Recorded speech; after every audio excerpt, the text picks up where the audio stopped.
Hello everybody and welcome. This is Pam at the Paper Outpost and today is Craft Chat and Scrappy Contest Winner Selection.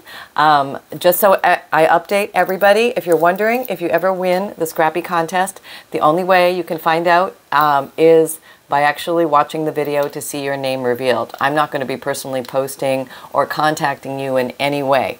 We seem to have a little troll or a bot or a spammer or somebody who likes to make it look like it is me contacting you through the comments, things like that, asking you to join strange apps for money. That's not me. That's a faker. That's right. So if you're getting asked to join Telegram or WhatsApp or Nicegram or whatever other odd things that they come up with, it's not me. It's a big fat fake. So yeah, if you want to know if you won the contest, simply I will reveal the names of the winner in the video itself. And then all you do is you contact me before the next craft chat, and they occur on Friday, so contact me by the following Thursday, yay, and just let me know that you won. I'll recognize your name from the video, and then just give me the address and where to send your prize, and we are off and running. So today we're going to be answering some crafty questions. Oh, and it looks like we have some good questions today. For visual interest, I'm just going to be making some simple things. I've have a few items here that I would like to incorporate into some embellishments. Here is a spine of a Reader's Digest encyclopedic dictionary. And I thought instead of using the whole thing, I would break it into its elemental parts and use the parts to make pretty little embellishments for future journals coming at you. Okay, just a collection of, these are the first or last pages from books.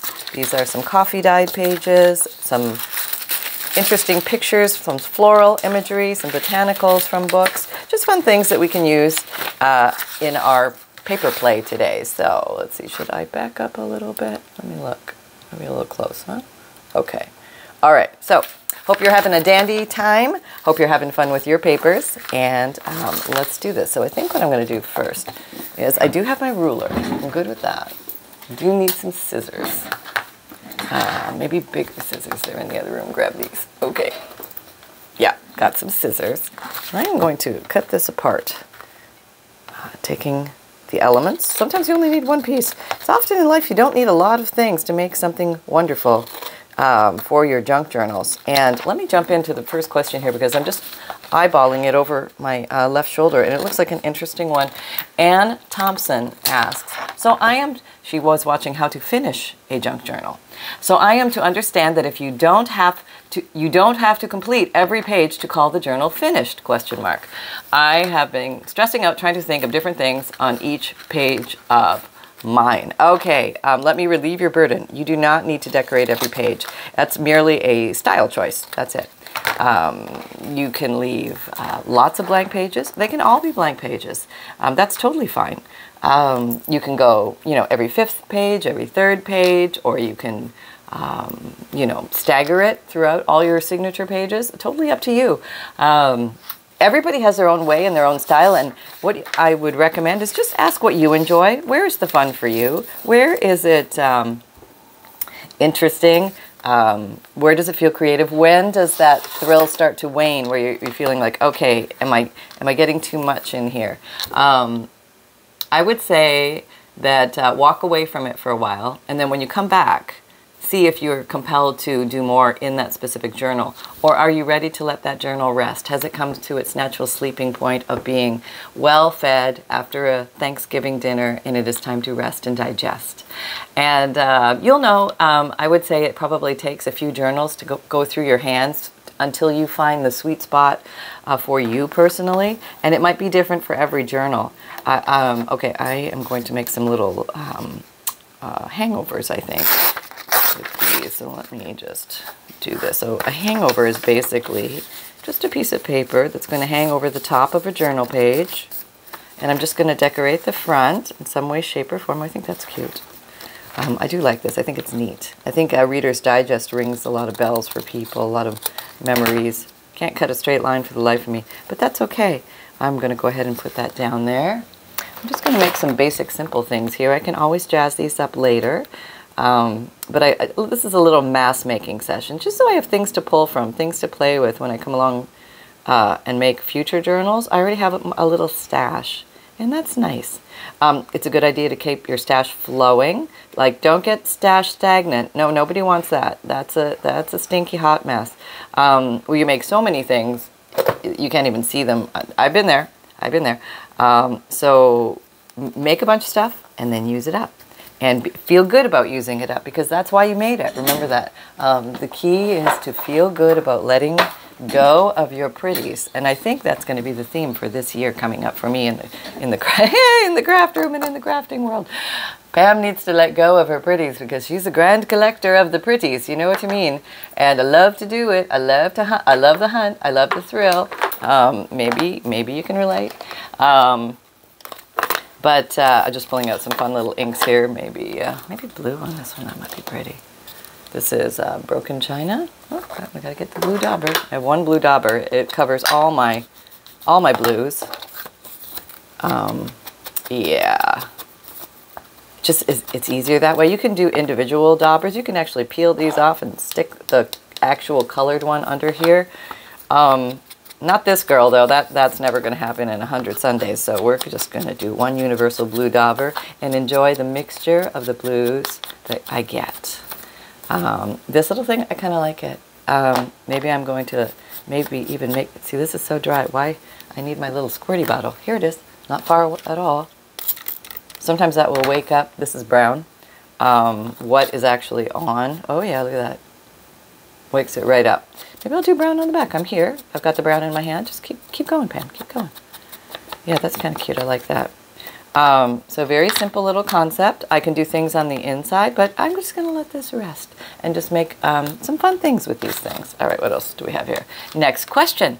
C. Louis DeMole asks, so these are basically questions all related to junk journals, paper crafting, life of a crafter, that type of thing. Let's see, we have... Dictionary A to Z, special supplements. Oh, I like that. Okay, we'll just do a skinny there. Just do a skinny. We can make a lot of things out of this one book spine. That does help me feel good about tearing apart a million books when I use the little parts. I feel good about it. Yeah, I'm feeling dandy right at the moment. What are you? You are a little... See, I found some of my paper clips that I couldn't find the other day, but I have them. Oh, that might look cute on there. Yeah, now you found a home. Look at that. We make you just a hair skinnier. Okay. Yeah. All right. Next question. C. Louise DeMole asks, hi, Pam. Thanks for the emery board tips for stamps. It really works. Do you ever neutralize your old ephemera? Oh, now she may be asking, do I put it in like different colors? I'm guessing here. Maybe she means, do I put like all the neutral papers together? Yeah, I've done color coordination before. It's a great organizational way to deal with your ephemera. And then everything got messed up very quickly, and it was all mixed up again. So yes, if you can keep yourself contained, if you can keep the little beast contained, I think that's an awesome thing. If you're like me and things go crazy, then it's okay not to do that too. Maybe it's just going to be the actual content or the texture or just like, hey, that's kind of a cool piece. I would like to put that in there at the moment. I don't care what color it is. There's a lot of that in my world. I tend to lean towards the eclectic journal, meaning you don't know what you're going to find. There's usually a blend for me. I gravitate towards botanical and Victorian because I love those styles. So if I've got botanical and Victorian in there, I'm jamming. I mean, I'm in my happy place. And probably most of my ephemera falls into those categories. What do we have now? We have this is, look at all my lights on. Yeah. The story of writing, the history of English, word origins, and better usage. Oh, I could always improve on better usage, yes. You know when you're searching for the word and you just can't think of the word and you're like, oh, what's the word? What's the word? What's the word? And it's just staying away from you no matter what you do. Yeah, that happens a lot to me. And then I find another word or make one up. That's okay too. All right, just keep having fun. Don't take anything too seriously. Okay, so this little guy, I think maybe I'll just maybe break these up into little, let me give this, I have quite a few of these things here. Let me just separate a bunch of these, and we'll just put them all down here, and then I can cut them apart and use them at will. Look at me. I'm gonna have plenty of things to play with. This is very easy to do. It's low stress. It feels very zen, low pressure. I'm not trying to create, you know, the Mona Lisa here. I'm just having fun. Okay, how many of these we have? We've got enough to put on this little strip of innocent paper. I love the caramel color of these first and last book pages. The fly leaf pages, or the end papers, whatever you want to call them. They're just a different texture usually. They're fun. They're you could also use Scotch Grey glue stick on these, but I think I'm going to use Fabrifix because it's a little stiff and I really want to get a good grab. And I'm not going to sew these, so I want to make sure I get my corners well. Let's answer another question. See what you guys are thinking. What are you guys up to? What you thinking? What's on your mind? Let's see. Okay, so we have this one. We have that one. And I'm assuming, C. Louise, that you're not saying neutralize, like make them acid-free or spray them or seal them somehow so they're neutral papers, acid-wise. I don't think that's what you mean, but if you do, just post another question and we'll see if we can get that answered. Yeah, I don't worry too much about acid fast, this and that. Let's just address it. Let's go in, let's be bold, and just because somebody's probably wondering about it. You can do a lot of preparation. You can be very selective about the types of papers that you use so that it will last millions of years through earthquakes and storms and fire and all of this. You can laminate, you can acrylic spray, you can do this, you can do that. I honestly don't do a whole lot of that, but maybe for a cover, something like that, or if I just feel it needs it, I will do it. You can Mod Podge it, that will also seal things. But I don't know if my journals will last hundreds of years. I hope they do. I know that a lot of the papers that I've used that have been not really treated for acid fastness have lasted for hundreds of years. Some of them are crumbly, more than others. Some of them are quite resistant all on their own, so I'm okay with that, yeah.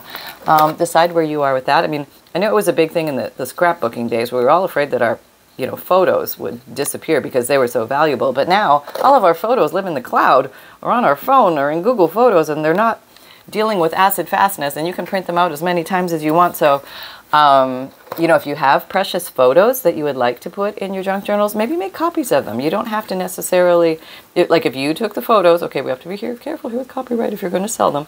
But if you took the photos, you have the copyright to them, okay? So you can go ahead and pop them in there, especially if it's for personal use and you're not selling it. You can do whatever you want. You know what I mean? I really like that the way it is. Maybe I'm just going to leave that, and then as I need them, I can cut them apart. Okay, that's really good. So that whole piece is done. Look at that. Poof, I was right through that. All right, let's see. This is a pretty piece. It's a little bit glossy, but I'm okay with that. All right, I think I have another idea. Next question. We're stepping up to the plate. We have Lois Susky asks, is the makeup brush you use for stenciling the Yoseng Oval Foundation brush on Amazon? It is. These are found on Amazon. You can find them all over the place in many different makers. So if you just find one that looks very densely packed, sometimes they sell them individually, or you can get them in packs of 3 or 5 or 100 or whatever you want, but you just need like a couple. I just use mine. I try to use mine. These are the ones I have that are in the basic color group. One handle broke, but I can still use it. It's no problem. It's okay. No problem. And then there's some little ones. Whoop, a second handle broke. You know, it happens. I'm a rough crafter. This little guy is good for tiny spots or coming down the center of a junk journal. You know, if you're on the inside and you're trying to get that center page right near the spine of the signature. But honestly, oh, apparently I have another one. Okay, this one. I really need like one main brown black one like greeny blue one, I'm not even separating these into the right color, one pinky red one, and then maybe one oddball one for weird colors, but I get them mixed up all the time. I just carry on. This looks like something that should go, it doesn't, but it doesn't look like maybe a tooth polisher or something like that. This is a very tiny one. You can get into little tiny places. So you'll see different variations of these, and I haven't come across a bad one. I mean, as long as they're densely packed, you should be okay. I originally found mine in TJ Maxx in the makeup section, but they also are sold under the craft section because so many of us love to craft with them. Oh, what was I going to do? Okay, so I'm going to kind of do the reverse with this. Let's see, I'm going to take the picture and I'm going to use the prettiness of the background of the picture. Let me make this a little skinnier. As my frame. And, yeah, making more scraps, Pam. There you go. There you go. That's how it happens. Yep, you're making stuff. You're making scraps. Oh, look at that. Oh, not so good. Okay. We don't need you that tall. So you might have some pretty pictures in a magazine that you want to tear out and use. Things like that. Okay, so we have some of these. And I like the little white edge on there. That's kind of fun. It's pretty. Maybe I'll give them all that. All right, let's do that. Just so it's, oh yeah, now that's gonna happen. Okay, keep going. Try again. Try again. Okay. All right, there we go. I've got one. You need a rougher edge. Yep. I think there's a better way to do it, and I'm going to now demonstrate that. So if you have a straight edge and you're trying to tear it, instead of trying to grab the little fussy piece right there, let me go a little closer so you can see. Grab the bigger piece. That's right, cover up what you want to tear off. So I'm going to cover up that straight edge. Oh, you know, I know this is not my favorite ruler. Let me turn that around. Okay. Sharp edge. There. So you're pulling with the bigger piece. That will make your life a lot easier. That is a vital tip that will save you much agony in life. If you're using one of these rulers and it has a cork or a metal background, sometimes turning it over will place the sharp metal edge nicely close to the paper, so it will tear more cleanly. If you're farther away, you get more of a jagged edge. If you're closer to the tearing part, the sharp part, you'll get a stronger, sharp edge. Okay, so now we have what I'm calling these backgrounds. I just made backgrounds. Let me back up a little bit. Doesn't even matter if they're right side up or upside down. I'm using you for your color. Okay, so I'm going to take another one of these book pages, or you can use a coffee dyed page, or even a white page. It doesn't matter. But I'm just going to tear some things that are going to fit inside of here. So these are going to be little, just going to say I want it to start about there. Whoop, too far. Okay, I'm just placing it where I want it to live. Here, and then I want to start tearing it from here. I'm hoping that's straight. I don't know. And, because I can always trim the paper behind it if I need to, but I think it's going to be okay. Just making some little backgrounds. Okay, and the contrast I think is good. Maybe I'll use our old friend Scotch Create glue stick. It's a nice glue stick. Glues are personal. No knickers in a twist. If you've got a favorite other glue stick, that's fine. You go forth and use it. I like this glue. It works for me. Again, not sponsored. I just like the glue because it glues well. Okay. I know I feel like I need to right that side that up, but that's not necessary, truly. Okay, so I'm just there. Okay, so I can actually glue that to a page. It gives them a writing space. I have a little bit of a border, and there you have it. And it's really not any more dramatic than that. Let's see. Let's do that again and answer another question. Well, my mouse moved my page. There we go. There's your questions. Let me see. Lois. Oh, I answered that. Lois, I got you. You're covered. Okay. Renee Smith asks, do you end up with powdery coffee residue on your papers? If so, do you just wipe it off before you put it in your journals? Okay, no, unless I really overly concentrate the instant crystals. That's what I use. I tend to use instant coffee crystals, and I dissolve them in water to the depth of color that I want. I do, okay, no, I think that that probably has happened to me. And sometimes I like it, and sometimes maybe it's too much, or there's a blob, maybe a bit of it settled. It didn't dissolve purely, and then there might be a chunk or something like that. Sometimes the chunk is desirable. Sometimes it's like, oh, that's just a chunk, you know what I mean? And you got to deal with it. So I would say take a look at it and see if it can have a happy home in what you're making, or does it distract you? If it bugs you, just, yeah, wipe it off. You wipe it off. If it doesn't bother you, then carry on. I think some of the, like the intricate spots or the drip spots, things like that, if you're going back and you're adding a few extra special spots, a a little bit of coffee debris, I think kind of adds to the character. And I like a good coffee smell. I don't not like that. Some people don't like it at all. And they would prefer that their journal does not smell like coffee. Some people dye with tea instead of coffee because they prefer the tea smell. And so you never really know what the person, the recipient's going to like. But if you enjoy it and it makes the journey nicer for you, heck, why not? Why not? You know? Okay, so here's this guy. And you're saying, well, that doesn't fit right there exactly. But it doesn't always have to be exactly in the middle, right? Now we could put that just so that the picture is showing on the right for extra intrigue. Just to give it some thought, like, oh, we're in the park, we're in nature, that's nice. You could also take something like this and fold it here, okay? And then you can glue this down to a page. You could put something back here if you wanted to. Heck, you could even come along and put something like that there. That would be kind of cool. Why don't we do that? And this would be a flip then. It would open. And you know we love our flips. We are flippy flappy folk. And who has more fun than us? Nobody. Paper loving people have the most fun because we really get into it. Okay, I know clay people, ceramic people, quilt people have fun too. No. Yeah, so I think that will look cute there because that kind of gives a little intro. And then they open it and oh, they have a place to write. See, that's kind of cool. Now you can decorate these more, but I'm just playing with some basics here, doing some mask making so that I have things to pull from in the future. So I'm not overthinking what the theme is, not overthinking the colors, just being free with design and just enjoying the process. Okay, so that's what I think I might do with that there. Okay, and what do we have here? We have these little pieces. I got through my whole little book. Oh no, I have this. I have this. Okay, so now, oh, what else do I have? I have this. Okay, here's Pam coming with her scraps. Okay, what can she make? Maybe we're going to just make a little something on here. What is that? Who gave me this? It's pretty. I don't know if I could just maybe tear a piece off. Maybe we'll just glue that down. That will be nice. Good old Scott. This is a tissue paper, a pretty patterned tissue paper.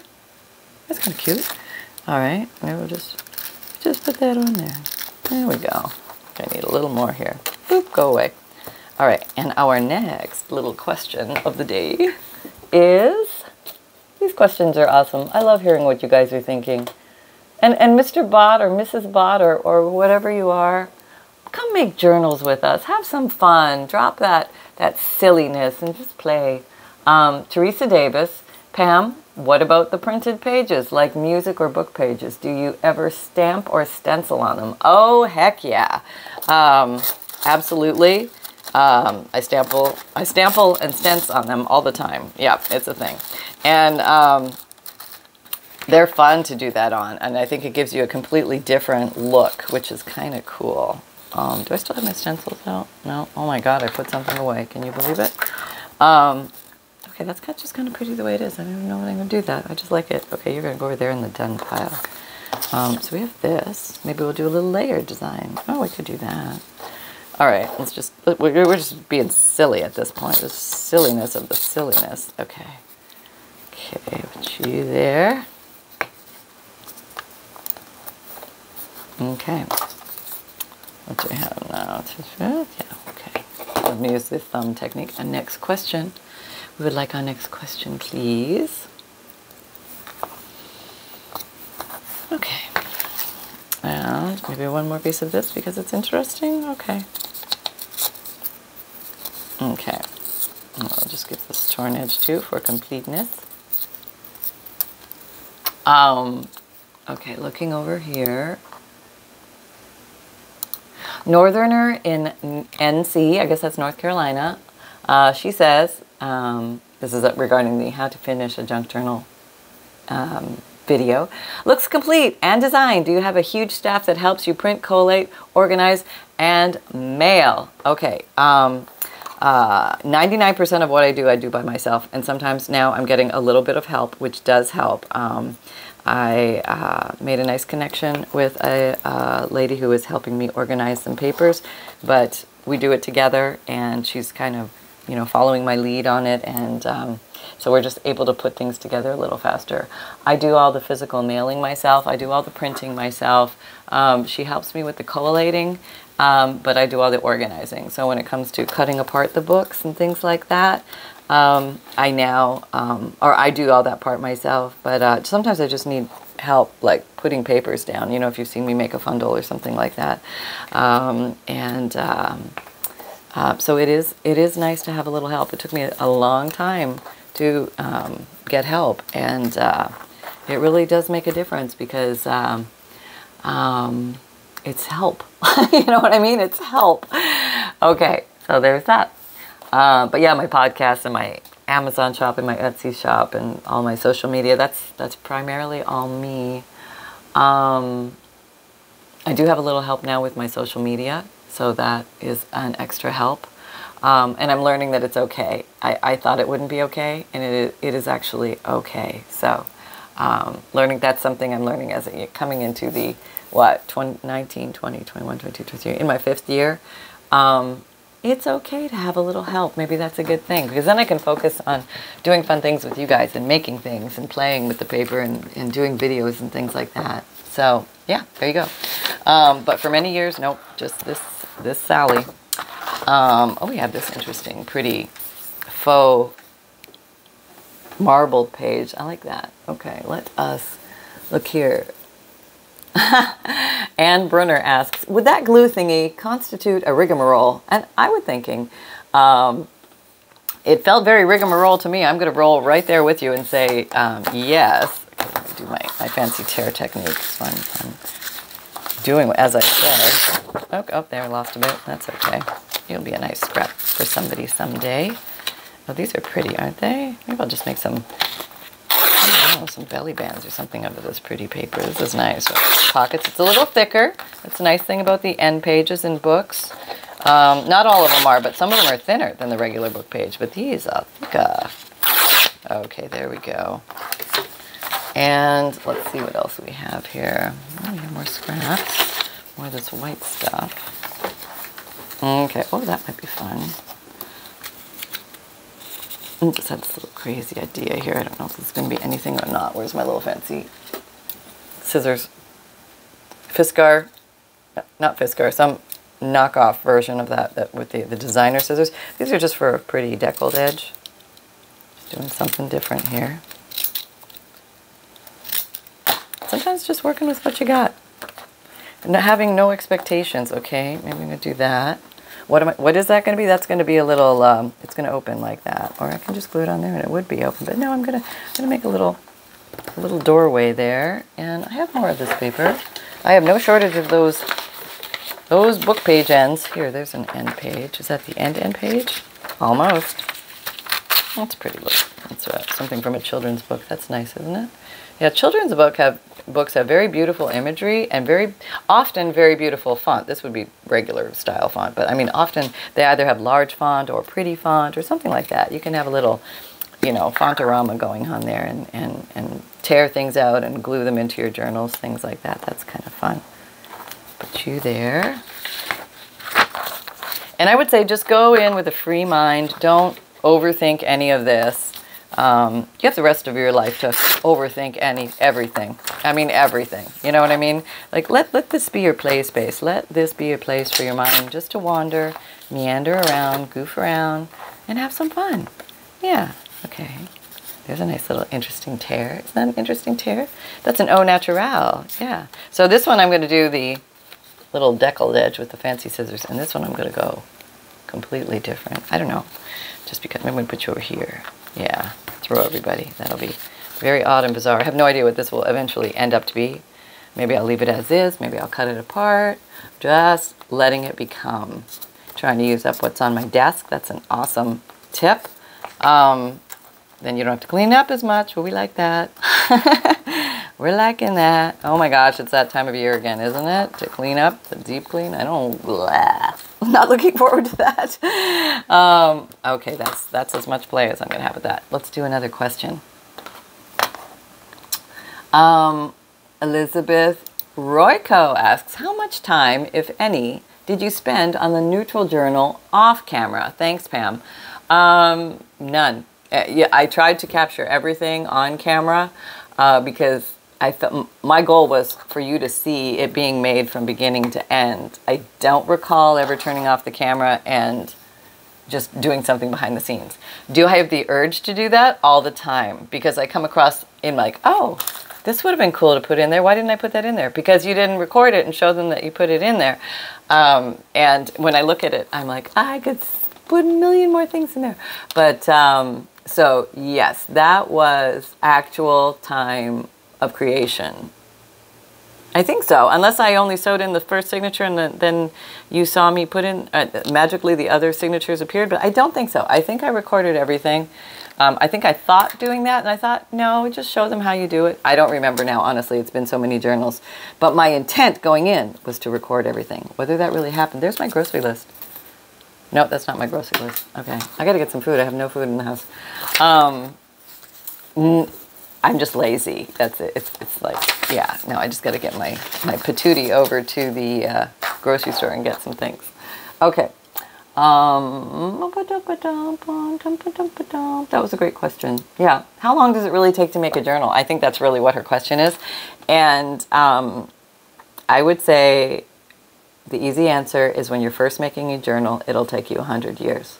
By the time you've made a bunch, you'll be much faster. And that's the way it goes, because you'll get around those little tiny pain points or stumbling blocks where you get stuck and you're not sure what to do. You'll have those answers. You'll learn those tips and tricks. You'll find the workarounds, or you'll find you'll massage it so it'll be easier next time. Oh, next time I'm not doing that again. You know what I mean? No way, that was way too much work. I'm going to do it this way now. This is better. This flows. My hands like this. My brain likes it. My imagination likes it. And you'll find your own little happy place. We all do different things. Explore as many as you can. Challenge yourself with. Maybe try something new every journal. Try a different style, a different binding, a different spine, maybe a hardcover, maybe a soft cover, maybe make one from an old book, maybe make one completely from scratch where there is no old book and you're just gathering together cereal boxes or lean cuisine cartons or cardboard or whatever you can scrounge around the house, because you're going to make a journal from nothing, and that's really cool too. There's like a sense of but then there's a really great sense of honoring the old books and looking at the beautiful covers and then having the whole internal world be a complete surprise from the cover. That is very cool. And then you can take parts of the actual inner text block from that book and sprinkle them throughout if you so choose. I mean, there's so many different things you can do. Okay, we will wrap it up with this last question from Mary McLaughlin, and then we will pick our Scrappy contest winner. Mary McLaughlin asks, do you wash off your rubber stamps after every use? I feel compelled to. Truth be told, no. Rarely. Almost never. That's the truth. Yeah, I'm probably the worst crafter in the world for doing that. I get cross-coloring because of that. Sometimes if I ink something in black and then I want to come and do it in pink, I'll get some shadowing. But I kind of like it and I'm okay with it.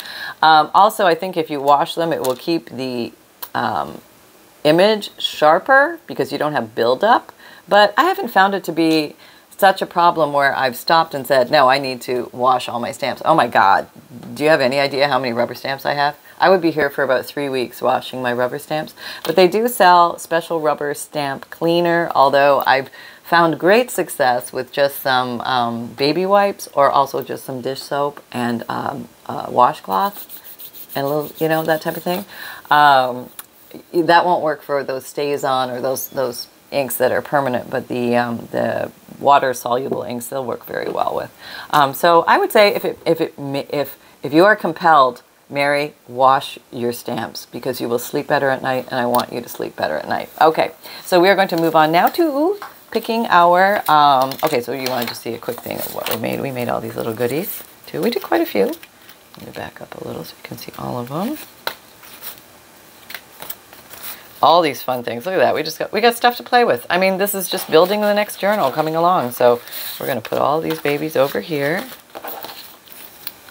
And we're going to bring in the computer, because the computer has, me laptop has the thing all set up. Oh, let me go to my YouTube random comment picker. Here we go. We're zooming in. We're zooming in. Okay, so you watch right there. We had 488 comments. Let's see who won. Watch here because you see names change. Look at those names. Who's going to win? Who's going to win? Oh, Janie Anderson. Congratulations. You are the winner of the Scrappy contest this week. So this is how you find out whether you won the Scrappy contest. It will not be in a comment down below. It will be here. I will not ask you to join any weird apps or pay any money to join any weird apps. So that is not me. That's a big fakeroony. Okay, my best advice is don't click on it, just ignore it. They cannot harm you if you do not engage with them, so do not engage with them. And I am, as I can find them, removing them, blocking them, and notifying YouTube. But they've got a little game going on with me, so there you go. They keep like trying to put more or change the app that they're doing or whatnot. But let's see if we can find little Mr. Snuffer Pants. Hold on. All right, I have retrieved the snuffer. Here he comes. Hello, hello everybody, hello. Oh, okay. The hair seems to be pretty good today. I'm clean. And what's your pup date, my love? Do you have a little pup date? I do. Okay, so the garbage was not collected on the regular garbage day this week. Did you notice? Did that happen to you? Did you take your garbage out and nobody picked it up? That happened to Mom. Yep. We have a lot of garbage right now because she's a paper crafter and she makes a lot of garbage. Thanks, son. Do you help? Do you take out the garbage? No.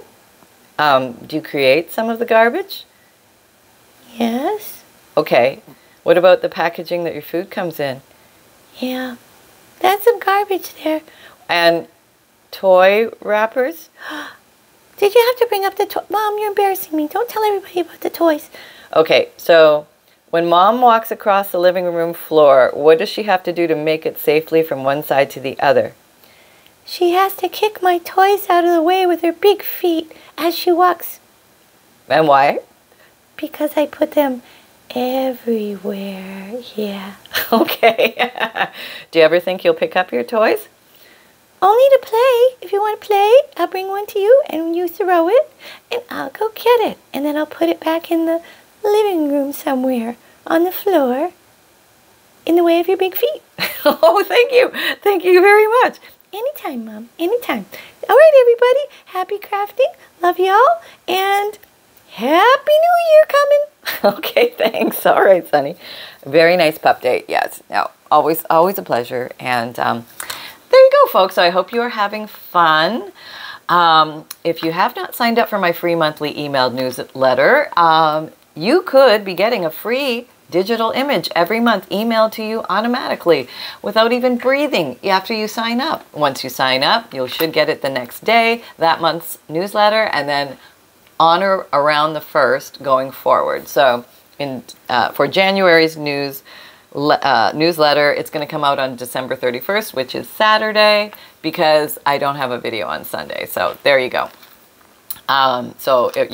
That's basically how it works. But you get a lot of cool little freebies. They're all at the bottom. Note from the bookmaker, junk journal supply list, the free digital image, and a page list of ideas. So check those out. And my videos, they come out Mondays, Wednesdays, Fridays, and Saturdays, 7 a.m. Eastern Time. My podcasts come out Tuesdays and Thursdays. And if you like to watch video podcasts, I have those on Spotify every other day of the week. I have an Etsy shop, and I've got something exciting coming up in, what month is it? Help. It will be in January. Something fun will be coming. It's a new thing. Well, and I won't tell you more about that because I don't have it fully finished yet, and I don't want to spill the beans until I'm ready to spill the beans. Okay, so watch out for that. Something is coming. And I will be selling the neutral journal in January. I want to wait till we're in the January date, so probably early January. Keep an eye out for that. I may do a flip-through video, or I may just slip it into my Etsy shop. So I haven't decided on that yet, but we shall see. In my Etsy shop, you're also going to find journals and bundles when they're ready, digikits, which are the computer files that you can download and print as many times as you like to use in your artwork.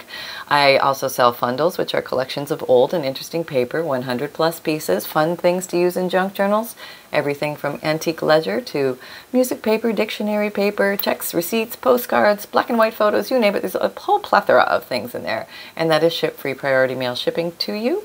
And I also have a print and mail option if you like the DigiKit idea, the computer files, but you don't print, you don't like to print, or you don't have a printer, but you still want to have fun play.